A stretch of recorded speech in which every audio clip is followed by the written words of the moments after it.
राम राम साहब।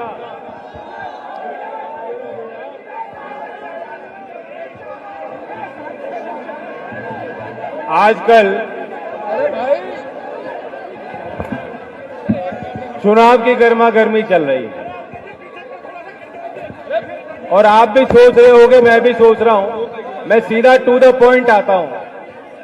अब वो वक्त नहीं रहा घुमा फिरा के बात करने की, कोई आवश्यकता नहीं है। आप भी जान रहे हो चुनाव प्रचार में बहुत कम समय रह गया है और जिस तरह का प्रदर्शन मैं पूरे क्षेत्र में देखता आ रहा हूं, ऐसा तूफानी दौरा, नौजवानों में इतना जोश मैंने कभी अलीगढ़ में और इगलास में भी इस तरह का जोश उत्साह नहीं देखा।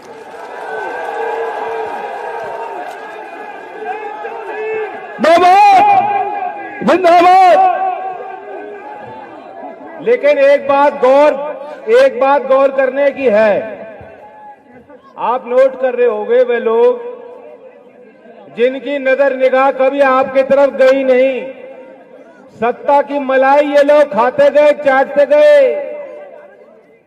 किसान को भाव नहीं मिला, देश में सबसे महंगी बिजली उगाही आपसे की गई, नोटबंदी की मार आप पर पड़ी। नौकरी के लिए जब नौजवान जाता था लखनऊ, आप पे लाठियां चलाई गई, प्रदेश के विश्वविद्यालय में घुसकर लाठी चलाई गई। किसान दिल्ली में 13 महीने से बैठे थे, किसान संगठनों ने कहा चलो लखनऊ भी चलो, लखनऊ भी चलो। मुख्यमंत्री ने तुरंत ट्वीट करके धमकाना शुरू कर दिया कि ये दिल्ली नहीं लखनऊ है। और आज वही लोग कितने कमजोर हो गए। रोज मेरा नाम ले रहे हैं, रोज आपको पुकार रहे हैं। क्या मजबूरी है, क्या दबाव है? ये हमारी एकता है, इन्हें हमारी एकता बर्दाश्त नहीं हो पा रही। जैसा अभी कहा विजेंद्र जी ने 36 जाति जुड़ रही है। क्यों जुड़ रही है? क्यों उन्हें समझ में आ रही बात? अकेले रह जाओगे तो मारे जाओगे और इकट्ठा हो जाओगे तो खदेड़ा होगा। जिंदाबाद। बहुत हो गया।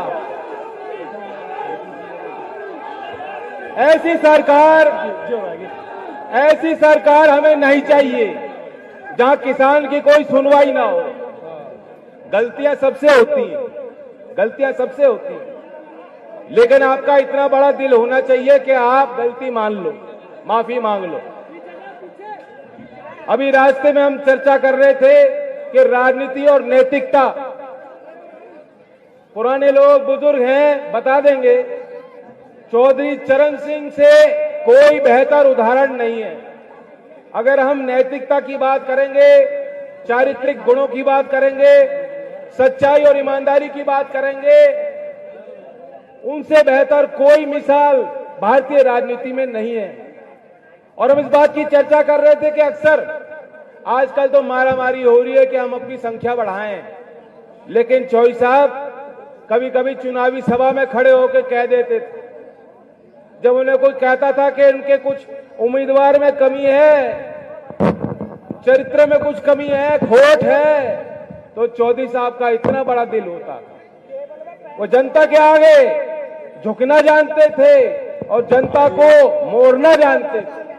लेकिन आज जो सत्ता में बैठे हैं, अब वक्त आ गया कि आप ऐसा वोट करो कि इनका अहंकार आप तोड़ सकते हो।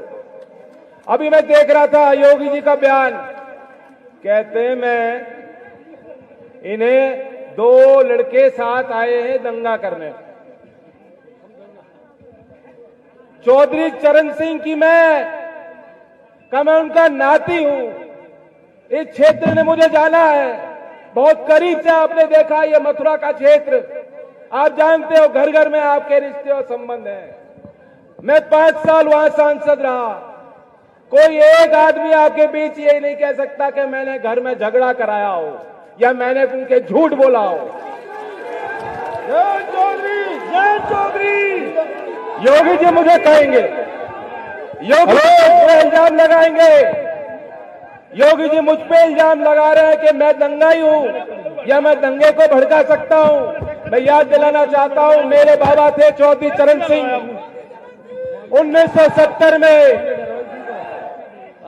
1970 में उत्तर प्रदेश में गुंडा कानून चौधरी चरण सिंह की कलम थी, वो कानून उन्होंने बनाया था। बाबा जी आपने कोई कानून नहीं बना रखा। और योगी बाबा जो कह रहे हैं कि इनकी गर्मी निकाल दूंगा और मई जून में शिमला जैसी ठंड हो जाएगी, मुझे लग रहा है कि पिछले हफ्ते जो एक शीत लहर आई थी, इनका माथा बहुत बड़ा है, इन्हीं को ठंड लग गई। चौधरी ऐसा भर भर के वोट दो, ईवीएम की मशीन को ऐसा भर के दो, नलके के बटन, हैंडपंप के बटन को ऐसा दबाओ कि भारतीय जनता पार्टी की जो चर्बी चढ़ रही है, सारे नेताओं की चर्बी उतार दो आप।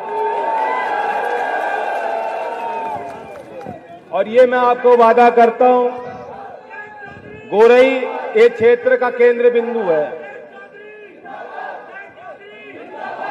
मैं सोच समझ के वादा करता हूं, यूं ही नहीं करता। ये कोई असाधारण काम नहीं है सरकार के लिए। और इस क्षेत्र के जहां ये सभा हो रही है, इस क्षेत्र के विकास में इसकी बड़ी भूमिका रहेगी और आसपास के क्षेत्रों को भी लाभ मिलेगा। इसे टाउन एरिया हम घोषित कराएंगे। मैं ये भी कहना चाहता हूं कि जो उद्योग की बात हुई थी, मुझे अलीगढ़ क्षेत्र के कुछ किसानों ने चिट्ठी लिखकर बताया, यहां बड़ी पुरानी मांग चल रही है। चौधरी अजीत सिंह जी ने कोशिश की थी, लेकिन वो कामयाबी हम लोगों को नहीं मिल पाई। वो यहां गन्ने का उत्पादन एक समय पर होता था और ये मांग थी कि चीनी की मिल यहां कहीं ना कहीं बननी चाहिए। बात है कि नहीं, व्यवहारिक है। उस ओर भी हम लोग ध्यान देंगे। और आपकी फसल लाया की बहुत अच्छी है, आलू की पैदावार बढ़िया है, लेकिन भाव नहीं मिलता, किसानों को भाव नहीं मिलता। तो मैं और अखिलेश जी लगातार दौड़े कर रहे हैं, प्रेस वार्ता कर रहे हैं, सभाएं कर रहे हैं लोगों के बीच। और रोज के उन कार्यक्रमों में मैं रोज गौर कर रहा हूं कि जहां अखिलेश जी बोल रहे हैं, वो कह रहे हैं इस सरकार ने पाम ऑयल को बढ़ावा दिया। 11,000 करोड़ का नया मिशन मोदी जी ने फीता काटा है कि हम पाम ऑयल की खेती कराना चाहते हैं। अगर पाम ऑयल की खेती को सरकार बढ़ावा देगी तो लाया कि आपकी फसल को क्या भाव मिल जाएगा। सरसों के तेल को बढ़ाइए, जो राशन की व्यवस्था है, जो पीडीएस की व्यवस्था है, लोकदल तो पहले ही कह चुका है और समाजवादी पार्टी के घोषणा पत्र में भी शामिल हुआ कि हम जहां संभव हो, जहां उत्पादन का केंद्र हो, आलू को भी राशन में जोड़ेंगे और सरसों का तेल भी जो गरीब राशन को दिया जा सकता है।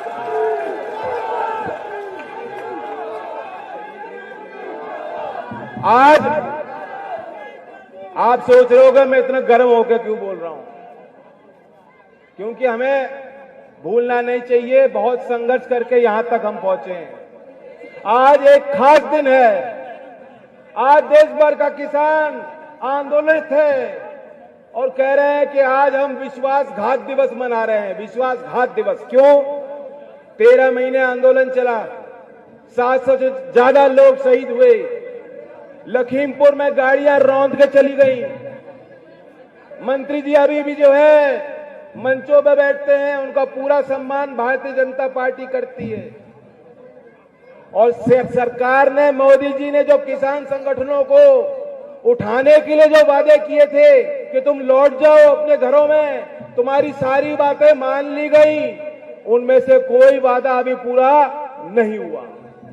ना तो एमएसपी की समिति, ना जो मुकदमे दर्ज हुए थे 26 जनवरी में, इस क्षेत्र से भी ट्रैक्टर गए होंगे। यहां भी कोई किसान होंगे जिनके खिलाफ मुकदमे दर्ज होंगे। मुकदमे वापस हुए हैं क्या? ना किसानों के विरुद्ध दर्ज मुकदमे वापस हुए, ना जो बड़ी बात थी भाव की, उसका कोई उपाय निकला।